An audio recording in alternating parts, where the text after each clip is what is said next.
बिस्मिल्लाहिर्रहमानिर्रहीम। अस्सलाम वालेकुम। उम्मीद करती हूँ सब अपने ईमान के साथ खैरियत से होंगे। आज हम मिक्स वेजिटेबल का बहुत ही ज़बरदस्त सा सलाद बनाने वाले हैं। बहुत ही डिलीशियस और सिंपल बनता है। आपको अगर रेसिपी अच्छी लगे तो अपने फ्रेंड्स में और फैमिली में ज़रूर शेयर करें। अब हम अपनी रेसिपी को स्टार्ट करते हैं। मैंने यहाँ पर एक छोटा फूल पर्पल बंद गोभी का लिया है और एक फूल मेरे पास ग्रीन बंद गोभी का है। इसके हम पीछे से डंडल काट लेंगे। ये मैं सारी गोभी इस्तेमाल नहीं करूँगी, मैं इसमें से हाफ़ गोभी इस्तेमाल करूँगी। आप अपने घर के अफराद के हिसाब से सलाद बना सकते हैं। और मैंने इसमें हाफ़ दोनों गोभी का इस्तेमाल किया है। हम इस गोभी को ग्रेट कर लेंगे ग्रेटर की मदद से। हम गोभी को हम ग्रेट करने के बाद ट्रे में ट्रांसफ़र करेंगे और फिर हम ग्रेटर को वॉश करेंगे। वॉश करने के बाद हम ग्रीन वाली जो बंद गोभी है उसको ग्रेट करेंगे। ये भी मैंने हाफ़ फूल ही ग्रेट किया है। ये तकरीबन 100 ग्राम होगा, दोनों गोभी जो हैं, ग्रीन वाली भी और पर्पल वाली भी। अब इसको भी हम ग्रेट करके ट्रांसफ़र करेंगे ट्रे में। और इसके बाद मैंने 4 से 5 गाजरें ली हैं, उनको मैंने बॉईल करने के लिए रखा हुआ है। बॉईल करने वो हम हाफ़ बॉईल करेंगे, फुली बॉईल नहीं करेंगे। यहाँ पर 4 से 5 गाजरें बॉईल हो चुकी हैं। अब हम इनको भी ग्रेट करेंगे। हमने इनको इसलिए बॉईल किया है कि कच्ची गाजरें जो हैं वो सलाद में फिर बहुत ज़्यादा हार्ड होती हैं खाने में। और अब इनको हम थोड़ा सा बॉईल कर लेंगे ताकि ये थोड़ी सी सॉफ्ट हो जाएं। इनको ग्रेट करने के बाद गाजरों को हम ट्रे में ट्रांसफ़र करेंगे। और इसके बाद फिर हमने आलू बॉईल किए हैं, 5 से 6 आलू मीडियम साइज़ के, वो बॉईल किए हैं। उनको हम मैश करेंगे। इनमें मैंने 1 टीस्पून चाट मसाले का ऐड किया है और 1/4 टीस्पून नमक का ऐड किया है और 1/4 टीस्पून ही ब्लैक पेपर का ऐड किया है। इसमें ज़्यादा कोई भी मसाले नहीं जाएंगे, सिर्फ ब्लैक पेपर, नमक और चाट मसाला जाएगा। इसको हम मैशर की मदद से मैश कर लेंगे। आलूओं को हमें अच्छी तरह से मैशर की मदद से मैश करना है, मोटा मोटा हमें नहीं छोड़ना, हमें बारीक मैश किए हुए आलू चाहिए। यहाँ पर आलू अच्छी तरह से मैश हो चुके हैं। अब हम इनको एक शेप देंगे।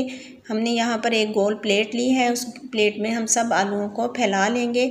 सर्कल की शेप हम इसको देंगे, लेकिन हम पहले इसको ऐसे ही हम फैला लेंगे और एक गोल बाउल की मदद से हम इसको शेप देंगे। आप आलू फैलाकर उसके ऊपर एक बाउल सर्कल वाला रख लें और साइडों में जो एक्स्ट्रा आलू होंगे उनको आप उठा लें और इसको सेंटर में कर लें ताकि हमें प्लेट में सेंटर में शेप चाहिए। यहाँ पर देखिए माशाल्लाह बहुत ही ज़बरदस्त सी शेप बन गई है सर्कल की। अब हम इसके ऊपर मायोनीज़ लगाएंगे, आलूओं के ऊपर मायोनीज़ लगाएंगे और मायोनीज़ को अच्छी तरह इसके ऊपर फैला देंगे क्योंकि हमें इसके ऊपर सब्जियों को एडजस्ट करना है। मायोनीज़ लगाने के बाद जो पर्पल बंद गोभी है हम उसको फैलाएंगे ताकि ये इसके ऊपर अच्छे से एडजस्ट हो जाए। यहाँ पर बंद गोभी मैंने फैला दी है और अब हम एक गिलास की मदद से या आप एक कटोरी की मदद से जो नीचे से बिल्कुल फ्लैट हो उसकी मदद से हम इसको टैप टैप करके दबाएंगे ताकि ये मायोनीज़ और आलूओं के ऊपर अच्छी तरह से फिक्स हो जाए। ग्लास के साथ इसको इसलिए टैप कर रही हूँ कि ये नीचे से बिल्कुल फ्लैट है और बंद गोभी अच्छे से इसके ऊपर फिक्स हो जाएगी आलूओं के ऊपर। और फिर हम इसके ऊपर भी मायोनीज़ लगाएंगे और मायोनीज़ को भी इस बंद गोभी के ऊपर अच्छे से फैला देंगे। और फैलाने के बाद हम इसके ऊपर तो 1 पिंच के बराबर नमक ऐड करेंगे और 1 पिंच के बराबर ही ब्लैक पेपर ऐड करेंगे। और फिर इसके ऊपर जो हमारी ग्रेट की हुई गाजरें हैं उनको हम फैला देंगे और ग्लास की मदद से टैप टैप करके फिक्स कर देंगे।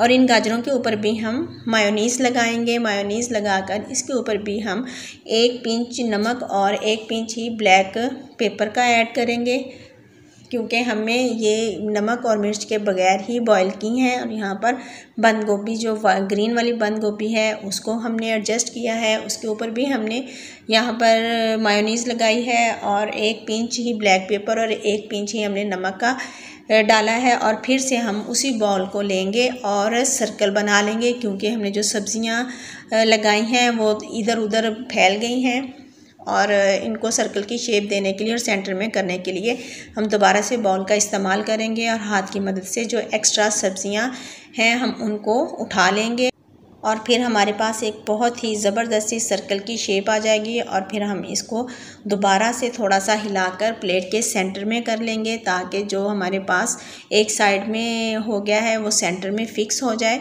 और हम आराम से इसके ऊपर से बाउल उठा लेंगे और अपनी प्लेट को टिश्यू की मदद से साइडों से साफ़ कर लेंगे। और लास्ट पे हम इसके ऊपर बारीक कटा हुआ धनिया और बारीक कटा हुआ पुदीना हम इसकी साइडों पे लगाएंगे। आप इसमें अपनी मर्ज़ी से सब्ज़ियां ऐड कर सकते हैं, मटर लगा सकते हैं, दोबारा से ऊपर गाजरें लगा सकते हैं, जो भी आपको चीज़ पसंद हो, सब्ज़ी पसंद हो, आप वो इसके एजिस पे लगा सकते हैं। मैंने इसके ऊपर ग्रीनरी लगाई है, सब्ज़ धनिया और पुदीना काट कर, और सेंटर में मैंने एक बॉईल किया हुआ अंडा है उसको ग्रेट किया है, वो सेंटर में लगाया है। और इसके ऊपर भी हम थोड़ी सी ब्लैक पेपर और नमक ऐड करेंगे। ऐड करने के बाद फिर हम इसके ऊपर एक टमाटर का बहुत ही खूबसूरत सा फ्लावर बनाकर वो रखेंगे। ये देखें, मैंने यहाँ पर टमाटर का फ्लावर बनाकर इसके ऊपर रख दिया है। ये बहुत ही खूबसूरत लग रहा है और खाने में भी बहुत ही मज़े का बना था। आप इसको लाजमी ट्राई करें। ये फाइनल देखें लुक है हमारे सलाद की, और ये बड़ा ही ज़बरदस्त बना था। आप इसको ठंडा करके फ्रिज में रख कर भी खा सकते हैं और आप इसको ऐसे भी खा सकते हैं। आप इसको फैमिलीज़ में गेट टुगेदर हो तब भी बना सकते हैं और बर्थडे वगैरह पर भी बना सकते हैं। ये बहुत ही ज़बरदस्त सलाद बना है। आप लाजमी इसको ट्राई करें और फिर मुझे कमेंट बॉक्स में बताएं कि आपको ये रेसिपी कैसी लगी। अगर आपको रेसिपी अच्छी लगे तो अपने फैमिली फ्रेंड्स में ज़रूर शेयर किया करें और मुझे अपनी दुआओं में याद रखें। जज़ाकल्लाहु खैरन कसीरा।